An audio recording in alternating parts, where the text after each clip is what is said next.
안녕하세요. 존버와 존 버나드입니다. 자, 오늘 할 주제는 미장 폭락 속에 홀로 상승하는 차이나 전기차 얘기 해드릴게요. 대단하죠? 그리고 두고 보자. 정말 이거는 뭐냐면 제가 세미나 모임에 가서 대화를 하면서 들었는데요. 차이나 전기차에 대해서는 뭐 제대로 아시는 분들도 없고 그저 그냥 안 좋다고 그렇게 말씀을 하시더라고요. 그런데 그런 분한테 묻고 싶어요. 1년 전에 2차 전지가 그렇게 올랐을 때 과연 그게 거품이다, 많이 올랐다, 그렇게 하셨을 분이 몇 분이나 되셨을까? 저는 없다고 보거든요. 근데 뭐 무조건적으로 뭐 중국 거라 안 좋다고, 차이나 전기차는 안 좋다 막 이렇게 얘기하시는데, 그거 보면서 아 진짜 저평가됐구나.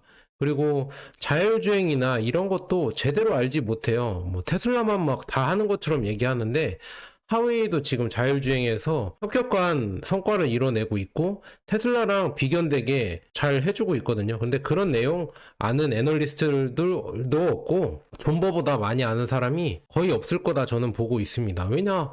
저는 진짜 오타쿠처럼 진짜 이 매니아처럼 이 정보를 파고들고 계속 보면서 아, 이 산업이 잘 갈 것이다. 그거를 보고 있기 때문에 거의 저도 물론 일반인이긴 하지만 뭐 일반인 유튜버이긴 하지만 거의 뭐 전문가 수준으로 이 전기차 관련해서 이쪽 산업에 계속 들여다보고 그냥 흐름을 이제 알 정도로 그렇게 많은 자료를 봤습니다. 그래서 뭐 정확한 수치나 뭐 이런 거는 제가 외우질 못해서 머리가 좋지 않아서 다 외우지는 못하지만 딱 보면 흐름이 보이잖아요. 계속 보다 보면은. 그래서 그런 흐름이 저는 계속 보인다. 그러니까 제가 아무도 다 회피하고 모른 채 하고 쌩까고 그다음에 손절하고 그러고 있지만 존버만 남아서 이 자리를 지키고 있다. 그거를 나중에 또 이게 오르면은 거론하는 100만 유튜버, 90만 유튜버, 50만 유튜버, 아, 내가 잘났다 이렇게 하는 유튜버들 왜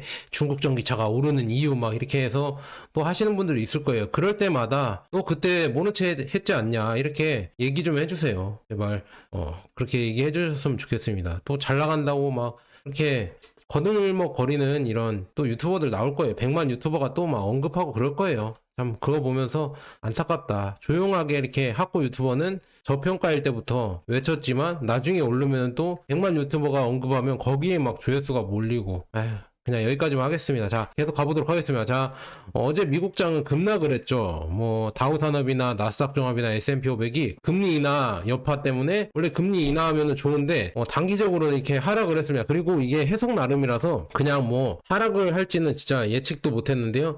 역대 최고치의 하락을 했다고 합니다. 지금 보면 다우존스나 S&P 500이나 나스닥이 역대 최고치를 하락을 했고요. 그다음에 전체적으로 맵을 보면은 다 빨갛습니다. 뭐 빅테크 대부분의 기업들이 다 폭락을 했고요. 그래서 지금 보면은 제롬 파월이 지금 FOMC에서 0.25% 인하를 발표했습니다. 그래서 중요한 거는 뭐냐면 25년에 두 차례 인하를 시사했다고 합니다. 이 두 차례 인하가 원래는 네 차례에서 두 차례로 줄어들었기 때문에 아 이게 매파적이다. 이게 좀 악재로 작용한 것 같습니다. 왜 그렇게 할까? 인플레이션 때문에 그런 거죠. 그래서 내년에 혹시나 트럼프가 취임하고 인플레이션이 다시 올 것 같으니까 미리부터 선제적으로 조금 금리를 조절에 나선 것 같다. 저는 그렇게 보고 있습니다. 그래서 이런 것 때문에 주식시장이 또 다르게 작용하는 것 같습니다. 그래서 이렇게 되고 있고요. 그 다음에 일본을 보면은 미국의 금리 인하에도 기준금리 0.25%로 동결을 했다고 합니다. 그래서 이렇게 동결을 해서 일본은행은 한 달 만에 뭐 155엔대로 이렇게 지금 엔화 가치가 올라왔다 이렇게 볼 수가 있네요. 그래서 이런 거 잘 여러분들이 체크해 보시고요. 그래서 지금 이런 식으로 가고 있다 이렇게 보시면 될 것 같고요. 그래서 지금 연방준비위원 연준의 지금 금리 보면은 4.25에서 4.5로 0.25% 내려갔습니다. 그래서 점도표를 보면은요, 이게 내년이나 25년, 26년, 27년 이 추세를 볼 수 있거든요. 미국의 추세. 그래서 이거에 따라서 뭐 중국도 영향을 당연히 받겠죠. 그래서 지금 보면은 25년에는 뭐 3.8 정도에 머물러 있죠. 여기 많은 점도표가. 그다음에 여기 또 3.45나 3.3 사이에 있죠. 그래서 26년도에는 그 정도 될 거고 27년도에는 3.1 정도에 있죠. 그래서 보통은 롱텀으로 봐도 3% 이상대에서 금리가 머물 가능성이 크다. 그러니까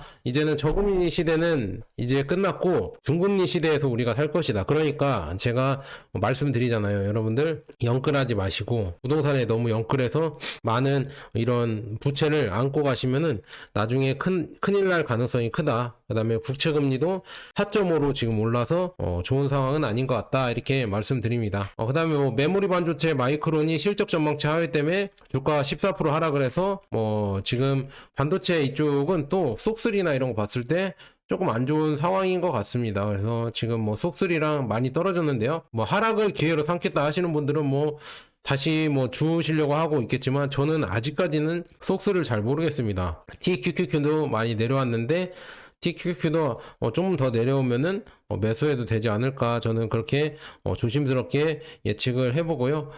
그 다음에 지금 뭐 미 연준발 충격 때문에 환율은 1450원을 넘어갔거든요. 이제는 진짜 환율을 걷잡을 수 없이 높아진 것 같습니다. 그리고 장중에는 1462원까지 올라가서 거의 뭐 이 고점을 뚫었죠. 그래서 이제 진짜 IMF 아니면은 경제 위기, 외환 위기가 올 수 있는 가능성이 너무 많이 커졌고요. 거기에 충족 요건을 거의 다 완성시켜버려서 진짜 걱정이 많이 된다 이렇게 말씀드리고요.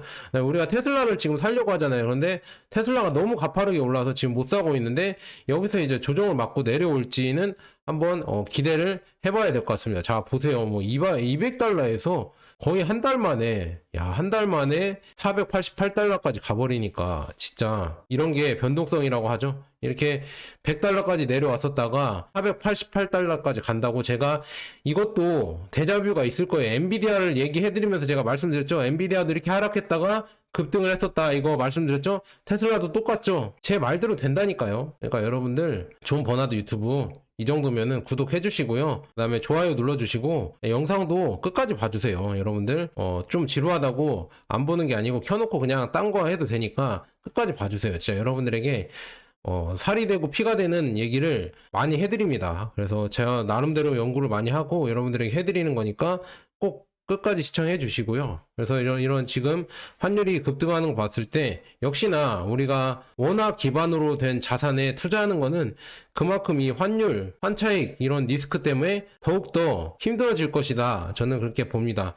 그렇다고 뭐 원화가 다 안 좋은 거냐 이렇게 물어보시면은 저도 할 말은 없어요. 그런데 난이도는 굳이 어려운 거를 거기에 투자해야 될까? 차라리 미국장도 있고 아니면 다른 해외 주식들도 있는데 왜 굳이 어려운 국장을 투자해서 수익을 올리려고 하는지 뭐 잘하시면 상관없겠지만 잘 생각해 보셔라 이렇게 말씀드리고요. 그래서 위기는 곧 기회다. 그래서 이번 이런 하락 때문에 우량주들이 많이 내려온다고 하면은 매수 기회로 삼는 것도 좋으시겠죠. 그 다음에 코스닥이 죄송합니다. 나스닥이나 TQQQ나 SXL도 지금 많이 내려왔잖아요. 많이 뭐 3.6%, 10.81%, 그 다음에 속슬은 10.6% 내려왔는데 이 하락 시기에 또 저점을 잡아서 분할 매수하는 사람들은 분할 매수 하시면은 좋을 것 같다 이렇게 말씀드리고요. 그다음에 우리가 얘기하고 있는 차이나 전기차는 이 하락 속에서 빠지지 않았습니다. 오히려 1.13% 올랐다. 청개구리 같은 종목이죠. 그렇게 S&P 500이나 나스닥 100이나 필라델피아가 하락을 할 때 오히려 차이나 전기차만 오히려 다시 우뚝 솟아났다 이렇게 볼 수가 있네요. 그래서 항생테크도 0.64% 올랐고요. 차이나 전기차도 1.13% 올랐습니다. 그 다음에 차이나 반도체도 1.44%. 그래서 중국장은 그렇게 빠지지 않았는데요. 중요한 거는 한국 2차전지 테마 제가 2차전지 끝났다 말씀드렸죠. 더 빠지고 있죠. 계속 더 내려오고 있죠. 더 하락할 수 있습니다. 그 다음에 이제 파산하는 기업이 나와야 그때부터 아마도 저점을 잡지 않을까 저는 그렇게 조심스럽게 예측을 합니다. 그래서 2차전지 투자하시는 분들에게는 조금 심심한 위로의 말씀을 드리고요. 근데 제가 미리 말씀드렸잖아요. 이거 고평가라고 저는 예전부터 말씀드렸습니다. 그래서 여러분들 잘 해내실 거라 저는 보고요. 그래서 저는 이런 하락 때 IRP 계좌 있거든요. 여기에 300을 넣어서 추가 매입을 했습니다. 그래서 세액공제도 받고 그다음에 ISA 계좌가 3년 만기가 됐거든요. 그거를 이제는 3천만 원을 연금저축 계좌로 옮기면 300도 이제 추가 공제 받거든요. 그 내용은 따로 해서 여러분들 세액 공제 받아야 되니까 그 내용 빨리 12월 지나기 전에 내일 할까요? 내일 영상 올릴 수 있으면은 한번 올리고요. 아니면 주말에 올릴 수 있으면은 주말에 올리도록 하겠습니다. 그래서 그거 한 번씩 많이 봐주시고요. 그래서 저는 AX, KRX 금현물 한 주 사고 글로벌 반도체 또 사고 S&P 500, 나스닥 100, 그다음에 TDF 플러스 TDF 액티브로 저는 사거든요. 이거 괜찮은 것 같아서 이거 사고요. 그다음에 타이거 미국 테크 탑10 인덱스 2주 사고, 그다음에 타이거 차이나 전기차 10주. 네, 이거는 IRP 계좌에만 샀고요. ISA랑 그다음에 연금저축이랑 퇴직연금 DC형 계좌에도 차이나 전기차를 좀 나눠서 샀습니다. 그래서 저는 꾸준히 차전을 사고 있습니다. 꾸준히 차전을 사고 있어요. 왜냐? 저평가니까. 이보다 저평가된 ETF가 없으니까 저는 꾸준히 매수를 하고 있습니다. 그래서 차이나 전기차는 저평가됐다. 그러니까 지금 이렇게 하락할 때는 안 빠지고 지금 계속 버티고 있는 게 다 그런 이유가 있다. 이렇게 말씀드리고요. 이도저도 아니다. 그 미국장도 아니고 중국장도 아니고 다 무섭다. 폭락이 나올 것 같고 경제 대공황이 나올 것 같다. 그러면은 금 같은 안전자산을 모으는 게 최선책이었죠. 그래서 여러분들이 잘 생각해 보시고요. 금은 근데 주식에 비해서는 수익률이 그렇게 높지 않을 수가 있다. 하지만 폭락 같은 대공황이 올 때는 IMF 대공황이 올 때는 금 같은 자산은 여러분들의 자산을 지켜주는 안전자산이다. 이렇게 말씀드릴 수가 있겠네요. 우리나라 돈, 원화는 절대 안전자산이 아닙니다. 그래서 여러분들이 현금을 들고 계시더라도 원화를 들고 계시는 게 아니라 달러로 들고 계셔야 돼요. 장기로 이렇게 현금을 들고 계신다고 하면은. 그래서 그것도 여러분들 잘 생각해 보시고 투자에 참고하셨으면은 좋겠습니다. 자, 차이나 전기차 좀 얘기를 해드려야죠. 그래서 기사들 몇 개 보고 가도록 하겠습니다. 자, 글로벌 차 업계를 힘든 차이나 쇼크, 제가 매번 말씀드렸죠.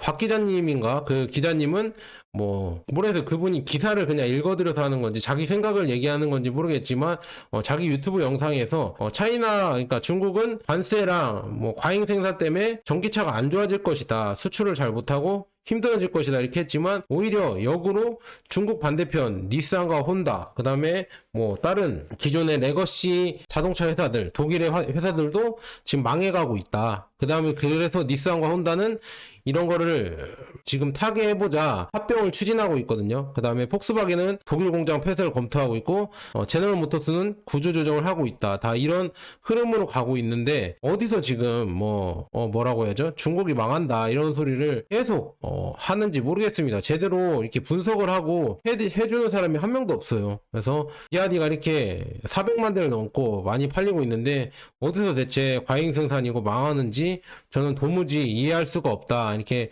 말씀드리고요. 흑연전쟁이 불붙나 또 이런 얘기가 있거든요. 미국 업체들이 중국산에 920% 반덤핑 관세를 요구했다. 그래서 지금 이렇게 흑연 때문에 미국의 흑연 업체들이 중국산 이것 때문에 반덤핑으로 오니까 가격 경쟁이 안 되니까 여기에 관세를 물어줘라 이렇게 미국 정부에 요구를 하는 것 같습니다. 그런데 모르겠습니다. 이게 과연 트럼프가 해줄지는 정확하게 모르겠지만 제 생각으로는 그냥 모르겠습니다. 이걸 해줄지는 모르겠습니다. 그냥 이 정도 혹시 기사가 나왔다 그냥 더 길게 해석하기는 좀 그렇고요. 그다음에 실리콘밸리, 그러니까 중국의 실리콘밸리라고 불리는 선전에서는 AI 지원에 연간 1조 원 이상을 쏟아붓는다. 지금 이렇게 텐센트나 바이두 이런 회사들 있잖아요. 화웨이나 이런 데가 AI에 엄청난 금액을 들이부으면서 발전을 하고 있는데 우리나라는 대체 다들 의대로만 가려고 하고 공대는 찬밥 신세고 엔지니어들은 찬밥 신세인데 과연 어떻게 될까? 우리나라 미래가 과연 어떻게 될까? 정말 걱정이 이만저만이 아니다. 저는 그렇게 말씀드릴 수가 있겠네요. 그래서 이렇게 지금 뉴스를 한 번씩 봤고요. 그다음에 전체적으로 지금 시장이 빠진 와중에 중국 전기차 업체들은 그렇게 빠지지 않고 잘 지켜 있었다. 그래서 내일이 또 더욱 기대가 되거든요.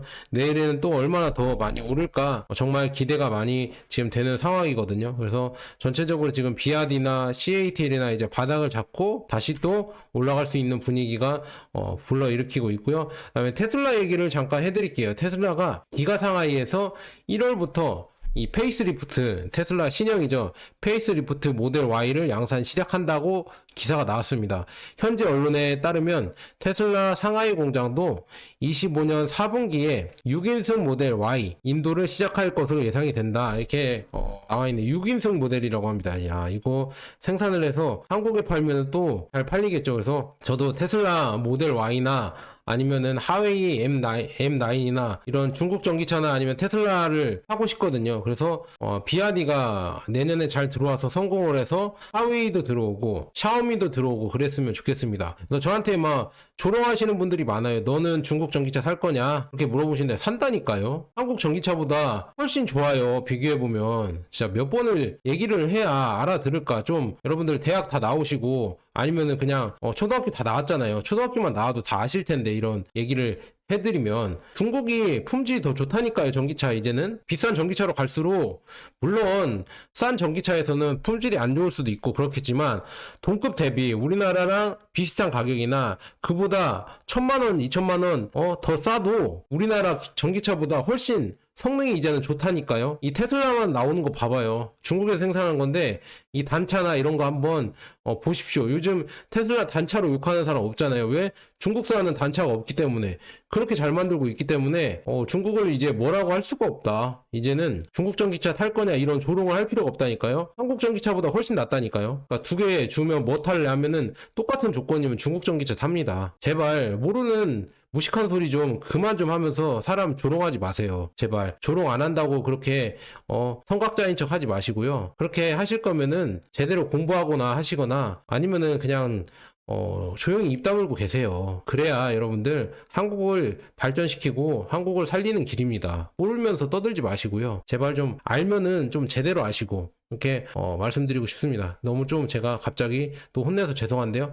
그런 이유가 있다. 그래서 이미 기술력은 중국이 이제는 앞섰다니까요. 뭐 배터리로 또 선동하면서 배터리 기술력이 중국이 좋다 이렇게 얘기를 했지만 결국은 중국보다 좋다 이렇게 했지만 결국 중국이 좋은 게 나왔고요. 그 다음에 여기도 지금 문제입니다. 지금 삼성 반도체, 삼성전자나 하이닉스, SK 하이닉스가 도전에 지금 직면했습니다. 왜냐? 창신 메모리죠. CXMT 향신 메모리가 DDR5 대량 생산에 이제는 뛰어들었다고 합니다. 이제 DDR5 대량 생산을 시작했다. 그래서 SK와 삼성은 창신 메모리가 6년 전에 DDR4 출시를 하지만 지금 CXMT는 삼성보다 불과 3년, SK보다 4년 늦게 DDR5를 출시했습니다. 트렌드포스는 향신 메모리가 올해 말까지 전 세계적으로 생산량을 12%까지 늘릴 것으로 전망하고 있다. 그래서 DDR5 가격은 지난 몇 달 동안 4.65달러에서 3.9달러로 하락했습니다. 이는 한국 메모리 제조업체의 문제가 될 것입니다. 하지만 이 지점에서 창신 메모리가 HBM을 막 시작했을 뿐이고 이 부분에서는 한국과 경쟁할 수 없습니다. 그래서 한국은 HBM으로 넘어가야 되고요. 지금 이 가격 DRAM 가격이 계속 떨어지잖아요. 그래서 DDR5 이런 거는 아마 중국이 거의 다 이제 점유율을 찾아가지 않을까. 그래서 지금 삼성전자나 이게 위기입니다. 그래서 그렇게 말씀드리고요. 차이나 반도체는 이제는 좀 더 오르겠네요. 이 창신 메모리죠. 여기에 들어가 있죠. 그래서 차이나 반도체도 앞으로 더 이제는 뭐 반도체 굴기다, 전기차 굴기다 하면서 키워주면은 오를 가능성이 있다. 저는 그렇게 조심스럽게 보고 있습니다. 그래서 이런 거 한번 알려드리고요. 그 다음에 중국 본토 반도체 제조업체인 SMIC와 HH 넥스칩 여기가 생산량을 늘리면서 28에서 45 나노 부분에 상용화가 되고 있다. 이것도 문제죠. 그래서 중국 내륙 칩 제조업체에는 12인치 칩의 경우 UMC 및 기타 대만 제조업체의 최대 40%, 그 다음에 8인치 칩인 경우 20에서 30%까지 가격을 인하하고 있습니다. DDIC, MCU 및 PMIC 용량이 온라인에 오르면서 40, 그 다음에 45 나노의 세그먼트에 가장 큰 영향이 미칠 전망입니다. 그래서 이렇게 지금 반도체가 계속 되고 있고 파운드리 공정도 계속 이제는 더욱더 중국이 따라오고 있어서 한국의 지금 반도체가 큰 위기를 맞이할 것이다 이렇게 보고 있고요. 그 다음에 배터리는 뭐 이미 이제는 중국이 메인이잖아요. 지금 그 어떤 나라도 중국에 근접하지 못한다. 지금 중국이 배터리 생산량 보면은 77%고요. 폴란드가 6%, 그 다음에 미국이 6%, 헝가리가 3%, 그다음에 독일이 3%인데 여기도 중국의 영향이 크죠. 뭐 미국은 아직 아니지만 헝가리, 폴란드, 독일 다 중국의 반도체 공장이나 전기차 공장이 있죠. 그러니까 중국의 영향이 정말 크다 이렇게 말씀드릴 수가 있겠네요. 그래서 중국이 거의 다 이제는 꽉 잡고 가고 있습니다. 지금 뭐 배터리 뭐 생산도 이거 보면은 지금 중국이 69%다. 27년에는 69%가 될 것이다. 22년에는 지금 77%거든요. 893기가와트시. 그다음에 폴란드, US, 미국, 그다음 다른 이런 데가 있는데 이제 또 가다 보면 69%가 27년에는 중국이 될 것 같고요. 10%가 미국이고 6%가 독일이고 그다음에 뭐 폴란드, 스웨덴, 헝가리 이게 있는데 뭐 독일이나 헝가리나 스웨덴이나 폴란드 이쪽은 아마 중국의 영향을 받지 않을까. 그리고 미국조차도 이제 트럼프 정부에서 IRA 법안을 폐지하고 CATL 공장을 다시 받아서 테슬라랑 합작으로 반도체가 아니라 배터리를 만들 수 있습니다. 그 얘기도 제가 정리해서 해드려야 되는데 그럴 가능성이 농후하다. 저는 크다고 보거든요. 그래서 그렇게 된다고 하면은 미국 생산량도 아마 중국이 일조를 하지 않을까 저는 그렇게 조심스럽게 예측을 하고요. 또 하나 뭐 여러 가지 데이터를 가져왔는데요. 10월 유럽에 대한 중국 브랜드 수출을 한번 보자면 그러니까 전기차나 하이브리드요 합친 거 중국 10월 중국 브랜드 전기차와 하이브리드의 수출은 전월 대비 4% 증가를 했고요. 그러나 2024년 YTD 수출은 주로 하이브리드가 51% 감소한 데 따라 전년 대비 6% 감소를 했다 이렇게 나와 있네요. 그래서 하이브리드가 51%나 감소를 했다고 합니다. 그래서 이렇게 보시면 될 것 같고요. 10월 유럽에 대한 중국 브랜드 신에너지차 그러니까 친환경차 수출 개요를 하면은 상위 유럽 국가 3개가 있고요. 그 다음에 4개 국가가 또 이렇게 중국의 이런 전기차나 하이브리드를 수출했다. 그래서 수출국은 스페인, 네덜란드, 이탈리아였다. 그리고 폴란드와 같은 국가는 MOM 성장을 거두었고 불가리아와 같은 국가는 MOM 감소를 거두었다. 그래서 지금 이렇게 지금 불가리아는 많이 하락을 했고 폴란드는 많이 상승을 한 거를 볼 수가 있습니다. 그래서 아일랜드, 루마니아, 그리스 뭐 이렇게 되어 있고 벨기에, 네덜란드, 이탈리아, 에스토니아 뭐 이런 식으로 되어 있다. 이렇게 볼 수가 있네요. 그래서 이렇게 지금 중국 전기차가 수출이 되고 있고요. 그 다음에 10월에 유럽에 대한 중국 브랜드 친환경차 수출 개요를 보면은 상하이 자동차와 비와디가 지금 유럽 시장에서 친환경차를 수출하는 주요 브랜드로 남아 있습니다. 그래서 10월에 상하이의 수출은 26% 감소한 반면 비와디의 수출은 25% 증가했습니다. 그래서 비와디는 10월 시장 점유율이 62%에 달했습니다. 지금 이렇게 비와디가 많은 수출을 하고 상하이를 뛰어넘었다. 그 다음에 성장률은 비와디가 25% 늘었고요. 상하이는 오히려 26% 줄어들었다. 이렇게 나와 있고요.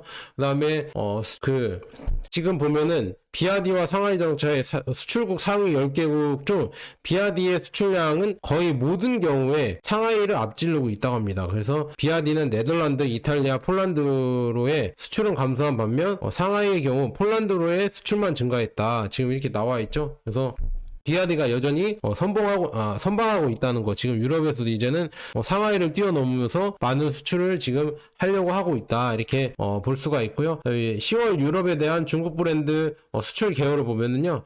지금 10월에 샤오펑과 니오는 각각 16%, 14% 감소한 반면 지커는 11% 증가를 했다고 합니다. 그래서 주요 수출국은 네덜란드, 스웨덴, 독일이랑 이렇게 나와 있네요. 그래서 지커는 네덜란드랑 스웨덴이 수출되고요. 샤오펑은 네덜란드, 독일, 프랑스, 스웨덴 이렇게 그리고 기타 국가들 니오도 스웨덴, 네덜란드, 독일 그 다음에 기타 국가들의 수출을 한다 이렇게 볼 수가 있습니다. 그 다음에 올해 친환경차 시장 점유율 중에서 승용차는 회색이고 그 다음에 상용차는 노란색 전체는 빨간색인데요. 지금 보면은 승용차를 보면은 뭐 53%죠. 53.1% 높고요. 그 다음에 상용차 트럭이랑 버스를 봤을 때 11월까지 23.4%까지 증가할 것으로 예상이 되고요. 그 다음에 버스, 기차, 경트럭, 그 다음에 HDT, 건설 장비, AGV, 항만 기계, 기계 및 농업 장비 등이 전기화가 진행되고 있다. 이거는 왜 그러냐면 자동화로 AI 자동화로 시키려고 해야 되니까 다 전동화를 시킬 수밖에 없다. 저는 그렇게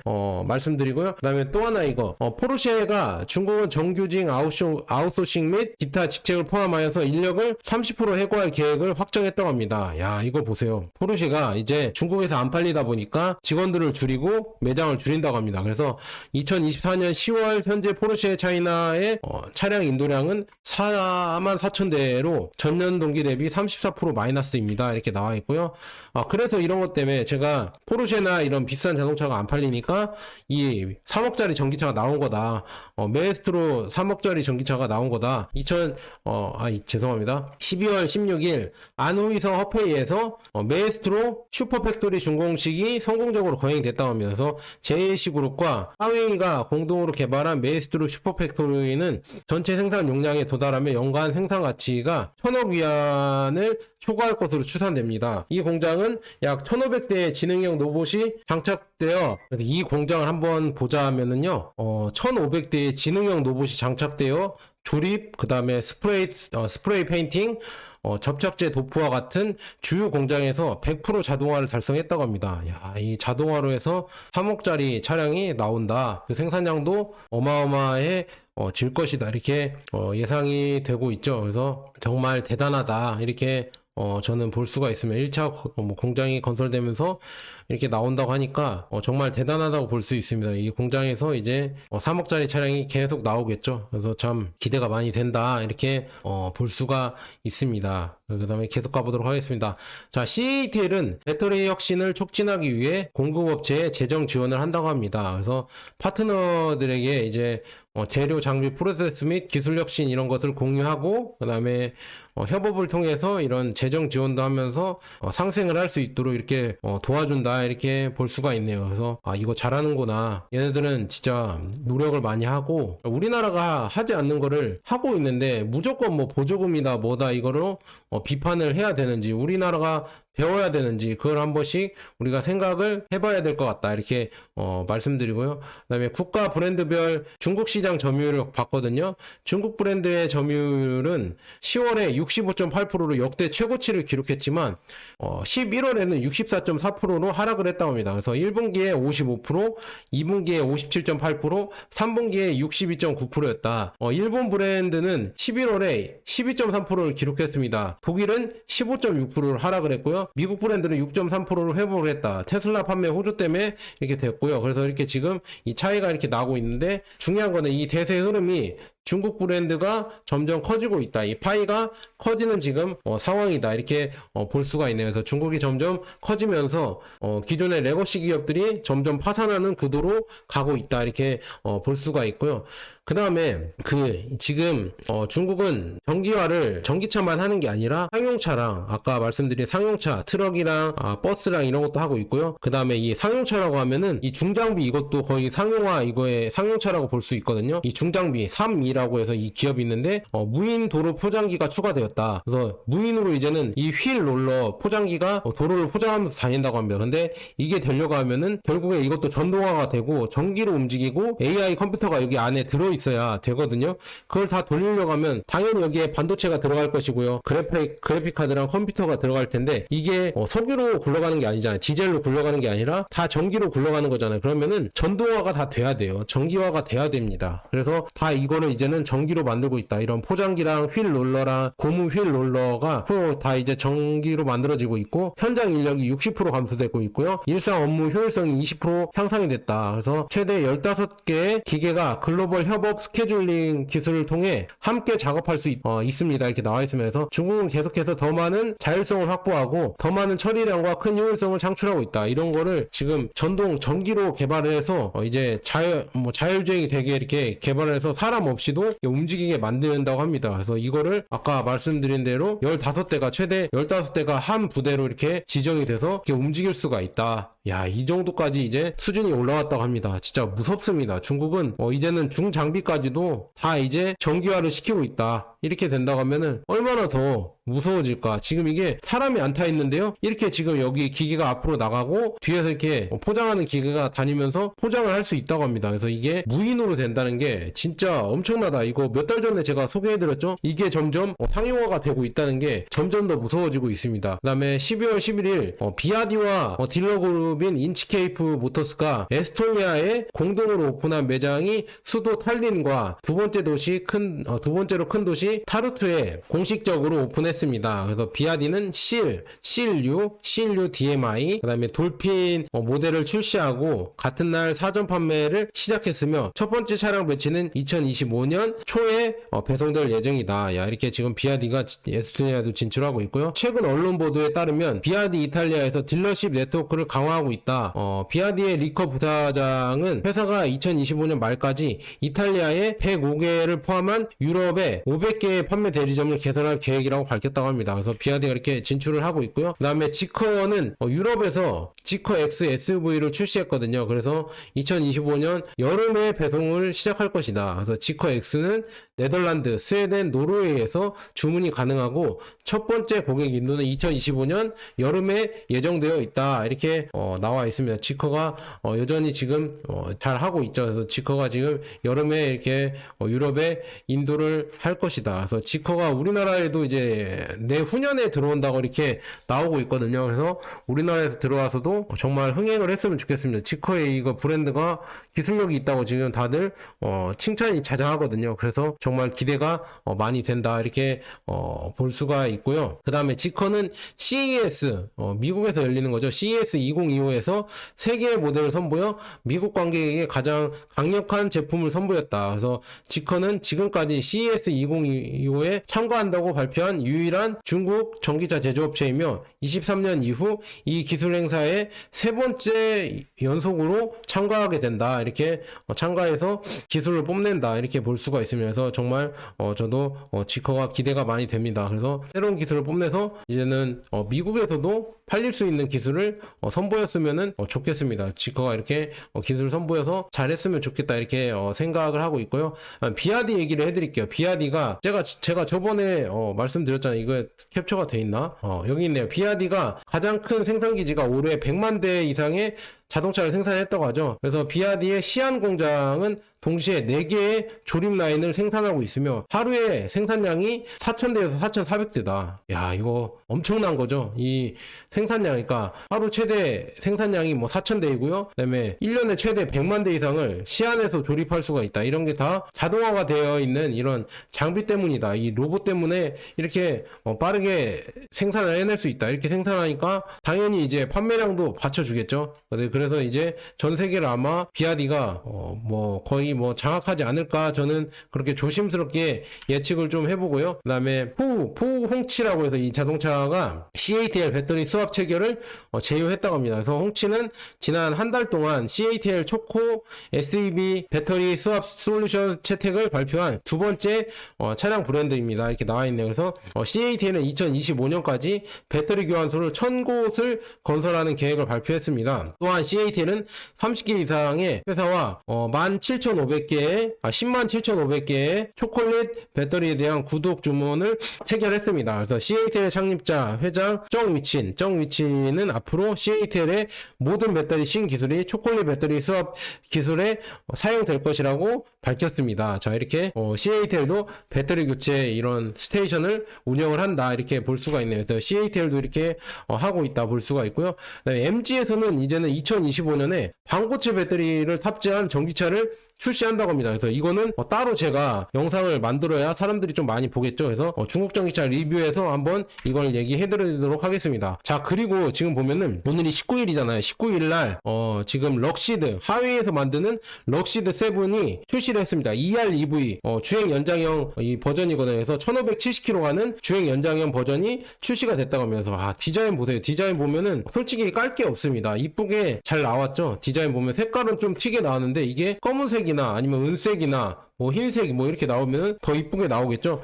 영상 한번 잠깐 볼게요. 자, 그리고 더 충격적인 게 있는데, 야, 이거 한번 보세요. 그냥 이거 이렇게 지금 럭시드 7을 출시했잖아요. 하웨이에서 출시하면서 운전을 하고 있는데요. 중요한 거는 이 럭시드 7 운전하는 운전자가 누군지 아세요? 하웨이의 회장입니다. 하웨이의 회장이 이렇게 운전하면서 이 자동차에 대해서 설명을 하고 있다. 다른 사람들에게 설명을 하고 있습니다. 이런 거 보면서 야, 진짜 우리가 중국을 까고 중국은 우리보다 낫고 중국은 우리보다 못한다 이렇게 하고 있지만 이 열정을 보세요. 이 열정을 봤을 때 우리나라보다 더 잘하지 않을까요? 우리나라는 재벌 3세다, 재벌 4세다 해서 꺼들먹거리고 어디 나와서 우리 뭐 자동차가 전 세계를 제패하고 꺼들먹거리면서 그것만 하고 있는데, 지금 얘네들은 직접 발로 뛰고 회장이 나와서 설명을 하고 프레젠테이션을 하고 다 이런 걸 하고 있다. 니오 자동차도 또 이렇게 하고 있잖아요. 윌리엄 리가 나와서 니오 ET9, 그 다음에 소형차 브랜드 파이어플라이가 12월 21일 날 데뷔할 거라고 합니다. 니오데이 행사장에서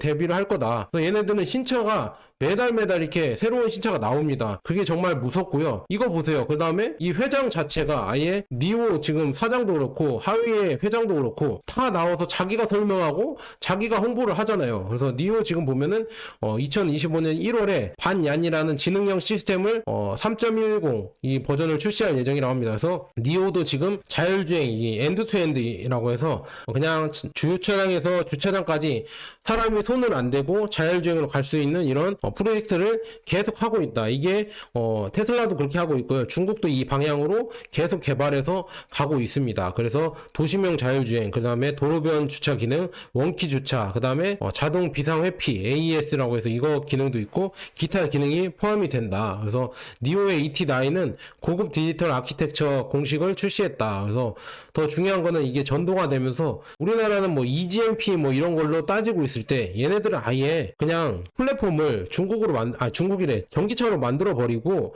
여기에 어떻게 전류가 잘 흐르고 어떻게 더 효율적으로 이걸 제어하고 효율적으로 이걸 판단해서 움직일 수 있을까, 이거를 연구를 합니다. 지금 보니까 그러니까 뭐 아키텍처 중앙 컴퓨팅 플랫폼, 그 다음에 고속 중복 통신 네트워크, 뭐 지연 시간이 뭐 이렇게 나와 있고 하이퍼 센싱 시스템, 그 다음에 효율적인 지역 컨트롤, 이거 나중에 제가 또 쭉 한번 천천히 설명해 드리도록 하겠습니다. 이거 EGMP 깔 때 한번 설명해 드릴게요. 참 이거 보면서 EGMP를 논하고 있는데 우리나라는 뭐 EGMP를 논하고 있는데 여기는 이미 EGMP 그거는 얘네들의 주제가 아닙니다. 1+1이에요. 얘네들이 지금 하고 있는 거는 미적분을 풀고 있어요. 우리나라 1+1 해서 야 그거 이잖아 막 그거 따지고 있을 때, 그거 EGMP잖아 이거 따지고 있을 때 얘네들은 지금 미적분을 풀고 있어요. 상대성 이론을 하고 있고. 참 보면서 안타깝다. 이거 어떻게 따라갈래? 이거 어떻게 따라갈래요? 진짜로 화가 너무 치밀어 오릅니다. 진짜. 그리고 샤오펑이 샤오펑의 에어로트 창립자이자 사장인 조 델리는 샤오펑 에어로트 랜드캐리어 양산 공장이 2025년 3분기에 완공될 예정이라고 밝혔다고 합니다. 그래서 이 비행 자동차는 25년 10월 말까지 CAAC로부터 형식 인증서를 받을 예정이라고 합니다. 이렇게 나와 있거든요. 자, 이것도 샤오펑 회장 샤오펑 있잖아. 샤오펑이 직접 랜드캐리어를 이렇게 운전해서 가고 있습니다. 운전해서 가는 모습까지 나와 있다. 이런 걸 직접 한다니까요. 우리나라처럼 재벌 3세 4세가 거들먹거리지 않고 직접 이렇게 하고 있고, 그 다음에 샤오펑이 지금 P7 플러스가 10,000번째, 그러니까 10,000대 이상 팔렸다고 합니다. 그래서 10,000번째 이런 구입하는 그 고객이죠. 고객에게 샤오펑 회장이 직접 이렇게 만나서 전달하는 행사까지 이렇게 가졌습니다. 자, 이렇게 직접 전달하는 행사까지 이렇게 가지면서 이렇게 지금 보고 있죠. 그래서 이걸 설명해주고 막 축하한다고 이렇게 해주고, 직접 허샤오펑 회장이 가서 P7을 이렇게 전달하고 이런 행사를 가졌습니다. 이렇게 사람 만나서 고객을 만나서 이렇게 축하한다 이렇게 해서 우리 자동차를 사줘서 고맙다 이렇게 사진도 찍고, 직접 사진도 찍고 이렇게 설명도 해주고, 이게 어떻고 저쩌고 하고 타서 뭐 이런 의견도 들어보고 이렇고 저렇고 이렇게 한다, 이렇게 회장이 직접 나와서 이런 걸 설명해주고 이런 점이 좋고 이런 점이 뭐 어떻다 이렇게 하면서 선물까지 주고 행사까지 해주는데, 이걸 믿고 이렇게 고객들이 사지 않을까요? 이런 걸 믿고 고객들이 사지 않을까, 저는 그렇게 보고 있습니다. 근데 우리나라에서 과연 이런 거를 하고 있나? 우리나라 뭐 어떤 게 10,000대 이상 팔렸다고 해서 이런 행사를 하나요? 그런 거 없죠. 고객들한테 이렇게 고객을 소중하게 생각하고 하고 있나요? 그 다음에 이런 회장이 직접 나와서 이런 걸 설명하는 거 보면은 제품에 자신이 있고 그 다음에 이런 열정이 있기 때문에 나와서 하는 거 아닐까요? 이런 열정을 좀 배웠으면 좋겠는데 과연 우리나라 기업이 이거를 배울 수가 있을까? 너무 이제는 군기가 빠져서 배가 불러서 아마 그렇게 못하지 않을까, 저는 그렇게 보고 있고요. 그 다음에 아까 샤오펑의 CEO인 허샤오펑이 다음과 같이 밝혔다고 하면서 샤오펑 모나 M03 출시 이후 40,000대의 차량이 성공적으로 인도가 됐다. 그래서 현재 매주 4,000대의 차량을 안정적으로 배송을 하고 있다. 그래서 이렇게 열정적인 CEO들과 이런 열정적인 사업을 하는 이런 뭐 직원들이 똘똘 뭉쳐서 하고 있는 중국을 과연 우리가 이길 수가 있을까? 제발 좀 우리나라도 좀 각성을 하고 배터리도 그렇고 전기차도 그렇고 제발 국보로 선동하지 마시고 그냥 기술력으로 빨리빨리 개발해서 얘네들을 따라갈 생각을 해야 됩니다. 그러니까 저희는 어떻게 해야 되냐? 얘네들이 빨리 발전을 하고 있으니까 빠르게 우리는 여기에 투자를 해서 수익을 올려야겠죠. 그래서 우리는 그냥 애국하지 마시고요. 미장 투자하시고 차이나 전기차 투자하셔서 여러분들 돈 버세요. 외화 벌어오세요. 그게 애국이다 이렇게 말씀드립니다. 자, 여기까지 좋은 번화 되었으면 여러분 감사합니다.